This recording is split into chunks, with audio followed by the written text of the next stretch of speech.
Welcome, Adam. Thank you so much for coming on Moms Don't Have Time to Read Books to discuss Think Again. Well, thank you, Zibby. I'm thrilled to be here, but you should really reserve your enthusiasm for the end because we don't know how this is going to go. You're right. And I might change my mind 100 times. I'm going to rethink the whole thing. Maybe you should. As we go. In fact, maybe you shouldn't have invited me at all. I have been debating that. Maybe there are some things you shouldn't rethink. In case anyone is confused, we are joking like this because that is the topic of Adam's book, The Power of Knowing What You Don't Know. And I personally have found immense validation at the whole premise of this book being that it's okay to rethink, because I literally rethink every decision I ever make to the distress of everyone around me, because I am constantly changing plans. And everybody has sort of viewed this as a weakness. And now I'm gonna view it as a strength. I'm not sure I really meant to come and just validate all of your analysis paralysis and all the ways that you might drive yourself and other people crazy if you rethink everything. But I do worry, Zibby, that we live in a world where people are expected to stick to their convictions. And we think that consistency is a sign of strength. And every time I hear people say that, I think, well, if you never change your mind, how are you ever learning or growing?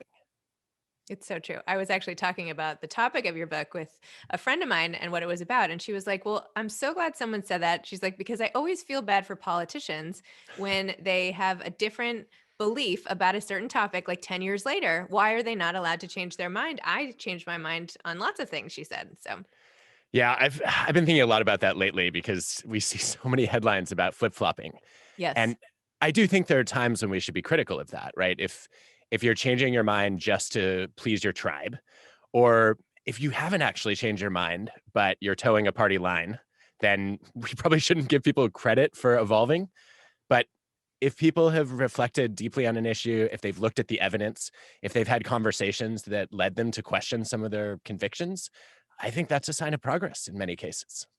Yes, I didn't mean to suggest flip-flopping to cater to the whims of the popular vote would be a positive, but just that people are allowed to change their minds, as we do about lots of things in the course of daily life. Bring it on. Yeah. Your book talked about so many different amazing things, but one thing that I loved was when you talk about kids and when people ask them what they want to be when they grow up. Because I have been taking issue with this question a lot lately when people ask my kids, because I'm thinking, I don't know. Not only did I not know for sure, although I wanted to be a writer, I've changed my career and my job 100 times, not 100, a lot. And I don't think it's even a fair question anymore. People don't know necessarily, even when they're our age, what they want to be. Things are constantly evolving. So tell me about that and your whole discussion of it in the book. Yeah, I think it's a great way to get kids trapped in plans that don't actually make any sense for them. Right. So I remember as a kid being asked, what do you want to be when you grow up? And the only acceptable answer was something heroic, right? I had to say an astronaut or a filmmaker. I had no idea what I wanted to be. And I also, it never occurred to me until much later that I didn't have to define myself solely in terms of work, right? It's not an acceptable answer to say, I want to be a good dad, or for you to say, I want to be a good mom. It's also not acceptable to say, I want to be a person of integrity or generosity.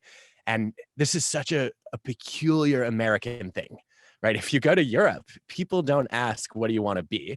They don't even ask you, what do you do when they meet you? Because it's considered rude. And they'd rather talk about what you love to do. And so, I don't know, at some level, Zibby, I think it would be a lot kinder to kids if instead of saying, what do you want to be when you grow up, we ask them, what are all the different things you want to do?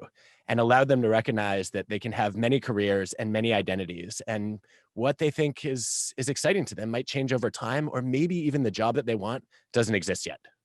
Totally. I mean, podcasting, what is that? Yeah. Right? Like, what are we even doing right now? Zoom podcasting? No. This was not a job when we were kids. No. Would have saved me a lot of rethinking of what I wanted to do. You can talk to people and that's work? Really? Sign me up. It's amazing. It's like a total joke. And speaking of kids, by the way, so how great that I think it was your daughter who came up with the cover idea with the match and the water. Yeah, Joanna's Awesome. 12. It was such an exciting moment for me because I knew we needed a cover that would get people to think again. But nothing we tried was working. And I just happened to mention offhand one day that we were looking for a cover idea. And Joanna says, well, what if you had a match with water instead of fire? And it just clicked instantly. And it really made me rethink where I get my ideas. My process is way too linear. I was like, well, we need an optical illusion, but a lot of them have been done before and they're cliched. And then the new ones we tried just didn't work. They were too confusing. And Joanna said, well, rethinking is about doing the opposite many times. And so let me think about opposites. And she said, well, water and fire. And she didn't even know that the opening story was about firefighters. I I was just going thought to this ask is if it was perfect. based on that and how perceptive she was. That was amazing. Complete coincidence. Wow. All right. Well, I've gotten my kids involved in my anthology book covers by having them just pose, but yours are now like the idea generators. So I don't know. This is the next step for your kids. This is the next step. Yes. 100%. Tell me a little bit about, in your TED Talk, you talked about how you're a pre-crastinator, which I loved. Tell me a little more about that. Are you one too? I am one too. Yes. All right. I had a hunch. So I've always taken joy and pride in getting things done early. So I was the kid in college who annoyed all my friends because I finished a draft of my thesis a few months in advance. And when I have a deadline, I want to get not only, I guess, let me say this a little differently. When I'm excited about a project, I want to finish it as soon as possible because I have this image of how great it could be. And every minute I'm not working on it is a source of anxiety. Like it might not get done or it might be terrible. And I know a lot of procrastinators who feel that anxiety at the last minute.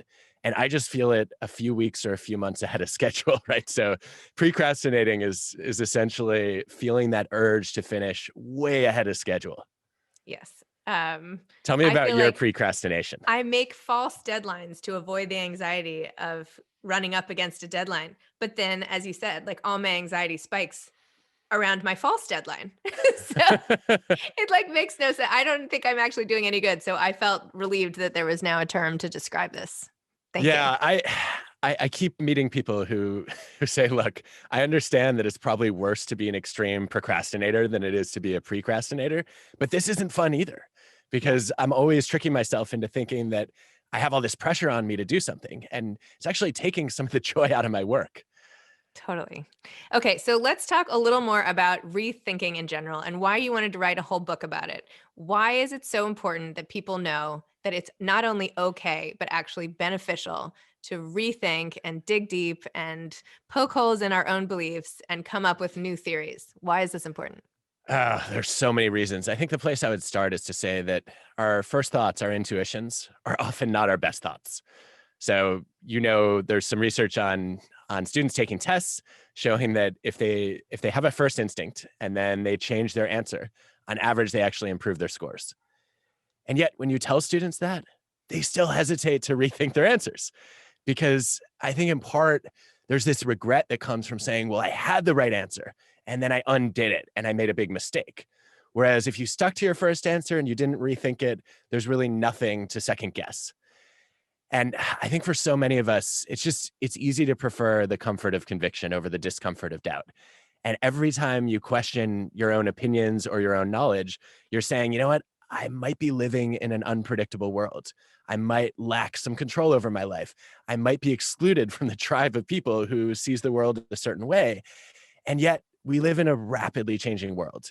And as knowledge evolves, as facts change, if we don't update our thinking, it's pretty easy to get stuck in the past. And I think we probably should put an expiration date on a lot of the beliefs that we form.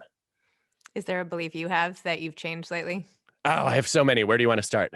I don't know. Something about parenting. Oh yeah, I've rethought almost everything I used to believe about parenting. So I think one of the big ones for me actually is a little bit of a twist on growth mindset. So I was really heavily influenced, as I'm sure you and many others were too, by Carol Dweck's work, and said, okay, we should really be careful to praise effort, not character. We should praise effort, not ability, was the big thing that stuck with me. The power of yet. Right? Yeah, exactly. Not yet. Yeah. Yeah, I haven't figured this out yet. Mm-hmm. Such a key phrase. And yet, then I read some research showing that in the realm of generosity, if you want to raise kids to be giving and caring, it's actually more effective to say you are a helper or you are a giver than to praise them for helping or giving. And I've started to wonder if there's something about character that's different from achievement, where when you say, "Hey, you know what? You are a kind person," it actually starts to internalize it as part of their identity. And then the next time they have a chance to do something that shows compassion for someone else, they think, "Well, that's who I am." And so my wife Allison rolls her eyes at me every once in a while when she catches me saying, "You're a giver," which just sounds really cheesy. But I think the data are really interesting. Even as young as 3, if you invite kids to be helpers instead of just to help, they're about 25 to 30% more likely to show up and help. So even that young, they want to earn the identity. Huh. And that's something I've started to think differently about. What do you make of that? I love that. And I think I'm going to use that to coerce them to do more chores by saying, like, you are the dishes helper tonight, versus do the dishes. I So think there's yeah, I'm going to potential try it. there. I think there's a lot of room for growth. I should say a caveat. Carol has some work showing that you still have to express disappointment when they don't earn that identity, though. And that when parents show disappointment and say, "Hey, you know what? I know you're a helper, but you weren't helpful today," that cultivates guilt. And as Irma Bombeck, I think, put it best, guilt is the gift that keeps on giving. I love Irma Bombeck. I'm so glad. I wish I could interview her. I should Same. actually, if anyone ever asked me that question, which no one has, but for the fictitious interviewer who wants to know who I would like to have dinner with who's not alive anymore, I would pick her. That is such a great answer. Yes, to a non-existent question. Thank you. I'm glad I lined that No, one but up. people ask it all the time, right? So in theory, you should always have an answer to it. Right, it's at the ready. Tell me a little bit about the power of listening, because you write a lot about that in the book, and I particularly love this little illustration you have where it says, "Let me interrupt your expertise with my confidence," which is not only about listening, but also about the unbridled confidence. I'm sorry, what were you saying? I couldn't resist. I almost missed it. Close call. Glad I had coffee. I'm with it. I got it. Okay, yes. Listening. Power Yeah. of listening. The power of listening. I was really profoundly affected by this work in counseling psychology on what's called motivational interviewing. And it grew out of counselors who were doing work with people who were trying to overcome addictions. And they found that preaching at people and prosecuting them for doing the wrong thing just didn't tend to work. It made people defensive. And suddenly they realized, you know, you often are in a position where you can't motivate someone else to change. What you could do, though, is help them find their own motivation to change. And one of the best ways to do that is to do what we're doing right now, which is actually to interview them, right? To ask them questions about what changes they've considered and how they went so far, and then reflect back to them, hold up a mirror and help them see, you know what? I have some reasons to stay the course, but I also have some reasons to consider changing my beliefs or my behaviors. And then if they express an interest in changing, you help them think through what their plan might be. And this has really changed the way I have conversations with a lot of people, whether it's friends who are concerned about vaccines or it's students that I give advice to in office hours. For so much of my life, I've felt like my job is to try to help people get closer to the truth. And when I think I've already found the truth, okay, I need to enlighten you. And it does such a disservice to their own freedom of choice and also their own expertise and experience. And so what I've tried to do now, when a student comes into office hours, for example, and they ask me for advice on a tough career decision, I'll start by saying, well, tell me why you're here. Are you here because you just want validation for a decision that you've already made? Or are you looking for someone to help you think through what the thought process should be? Or do you want me to challenge some of your assumptions and help you rethink what might be a premature conviction? And once I understand that, I can just ask them a bunch of questions to say, okay, what are your values? What are you trying to achieve in this career decision? And then once I understand that, look, it's your choice, but here's how I might think through the decision if I were you. And based on what I've heard, here are the criteria that seem to matter to you. And I end up being much more helpful in those situations. I also learn a lot more because I find out that the reasons I had for preferring a different path are not necessarily their reasons. So interesting. I feel like you can apply that to couples counseling and other areas of times when people end up not listening to each other, especially perhaps if everybody's been home for almost a year because of a worldwide pandemic and are having trouble getting along with the people they live with. Not that this is happening to me, but I'm just saying. Hypothetically, it is interesting. Motivational interviewing has been applied in some of those areas. There's work on divorcing parents, for example, trying to reach a settlement about who takes the kids and what the schedule looks like. And when the mediator uses this approach and says, you know what, I want to interview each of you about what your goals and your values and your intentions are, they're significantly more likely to actually reach an agreement.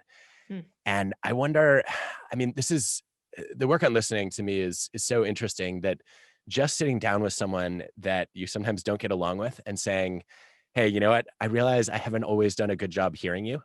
And I'd love to ask you some questions to better understand your viewpoint.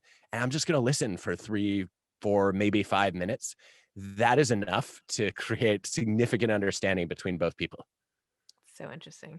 I've thought a lot about listening because I do this all day. I mean, I know I talk a lot too, but I I really am listening. I listen to people, I hear them, I think about it all the time and what it does just to have someone know that someone's listening. Like that alone, no matter what you say after. Like, wow, somebody cares about what I have to say for half an hour. And I really do care. So, it's like I feel like it makes people so grateful for You're that simple act of just not being distracted and listening. It's such a rare commodity, isn't it? I And know, and it's so simple. it is. I mean, it's the most basic skill that we're supposed to have. And yeah, you're a professional listener. And it's surprising how rare it is for us to sit down with someone else and have a conversation where they're not just waiting for their turn to talk, but they're genuinely curious about who we are and how we got there. I I'm reminded of some work I did studying astronauts, and their big challenge was to build trust. Especially, this is going to sound like a bad joke. It's not. There was an American, an Italian, and a Russian that were supposed to go to the International Space Station together. And they didn't see eye to eye on a lot of things. And there were some gender biases and some culture clashes. And one of the things they did around a campfire one night during their training was they told their origin stories. And they listened to each other talk about the defining moment when they realized that they wanted to go to outer space. And all of a sudden they realized, you know what, we have all these differences, but we also share a really uncommon commonality, something that only hundreds of people in human history can relate to. And it was sort of a turning point for me because I realized everyone has an origin story, right? We've all had those defining moments that have shifted our ideas of who we want to be or how we want to lead our lives. And how often have we actually shared those moments with the people that we interact with every day? I would say probably not often enough. Totally.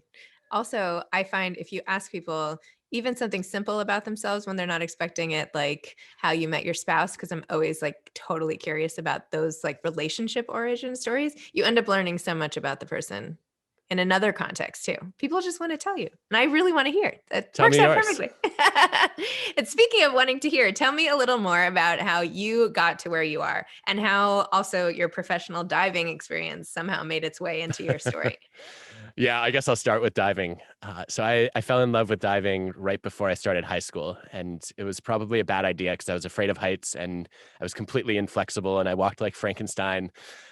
But I had an incredible coach, Eric Best, who said, I will never cut an athlete who wants to be here. And he said, I will invest as much time in coaching you as you put into this sport. And he saw more potential in me than I saw in myself. And my biggest hurdle in diving, aside from all the physical limitations, was I was just terrified of trying new dives. And I would sit at the end of the board shaking, waiting I was supposed to, I look back now and think, what was I doing? Why?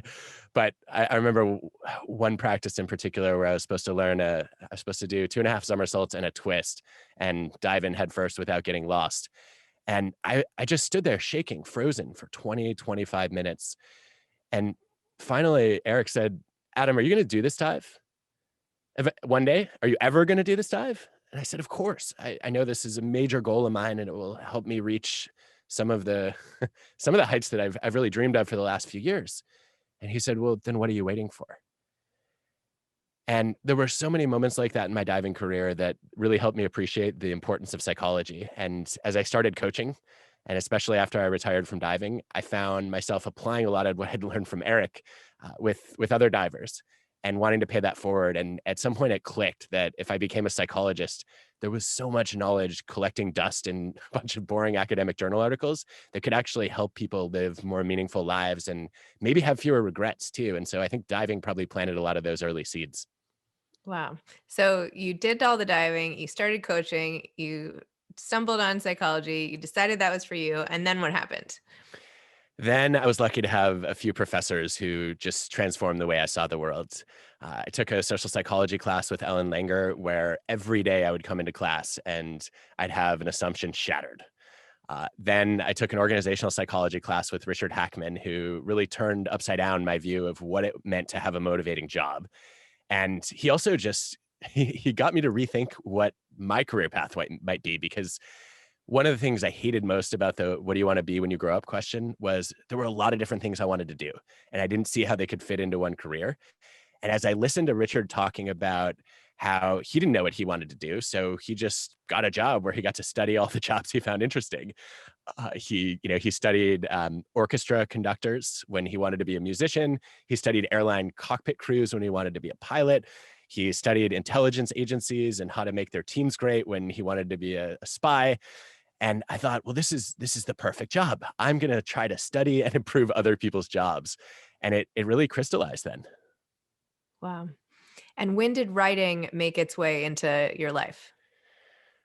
I've always loved writing. I think the first time I thought seriously about being a writer was the summer after freshman year of college when I started writing a novel. I was reading a lot of thrillers and mysteries and sci-fi books, and I thought it would be fun to try to write one. And then I got busy and forgot about it.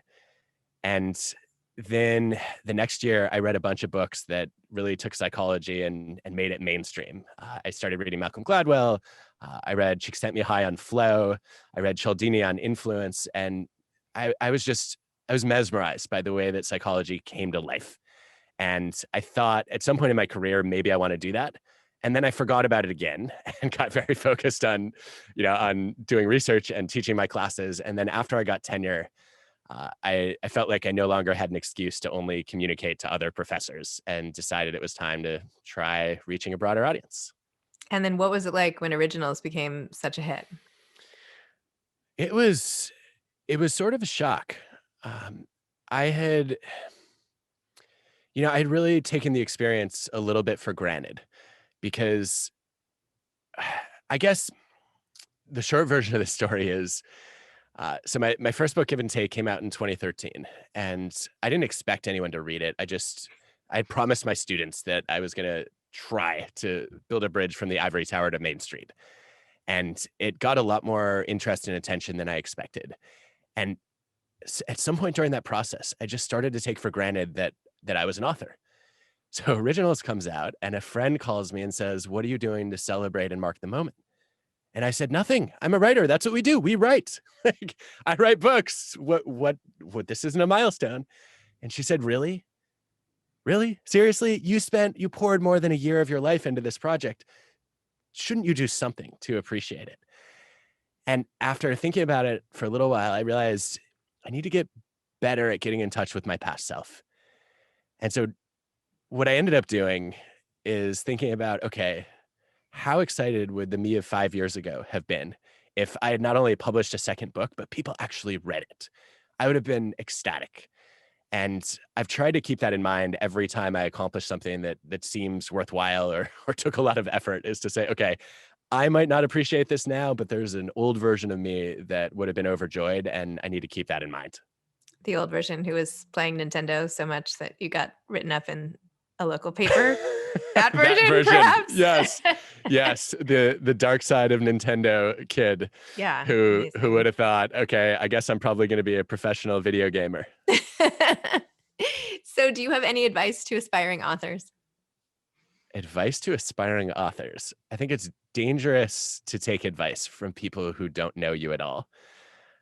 But I would say that the advice you give to other people is often the advice you need to take for yourself. And so I would pay attention. If you're an aspiring writer, you probably know some other people who like to write, maybe even some people who write for a living. And I'm sure they've come to you at some point asking for advice on what to write or how to overcome procrastination or how to improve their work. And I would just say, pay attention to the guidance that you give them and then apply it to your own writing. Okay. Love it. Well, Adam, thank you. This was so much fun. Thank you for not making me rethink my decision to have you on my show and for spending the time with me today. Oh, it was such a treat to be here, Zibby. Thank you for having me. And I have to ask you, is there something you think I should rethink? Maybe how often you post about amazing podcasters, and maybe you should do that more often. Oh, I like it. I have not done that enough. That's a very good point. There you go. I'm actually thinking I might do, I've been doing a whole bunch of fascinating interviews, obviously, over the past week or two, getting ready for book launch. And I'm thinking about maybe doing a roundup post so that they're all in one place, as opposed to saying, all right, I'm going to do a one-off share of each episode, and then it's only going to reach, a subset of an audience. Maybe I can amplify it by putting them all together. What do you think? I like that. I think that's great. All right, I'll run the experiment. We'll see how it goes. Okay. I'll be watching. I really appreciate you having me, and thank you for also just doing so much homework. I can't believe you read the book and also watched the TED Talk. I hope it didn't ruin your day. It didn't at all. I found all of it super fascinating, truly. Well, thank you. This was a pleasure. Okay, take care. You too. Bye-bye.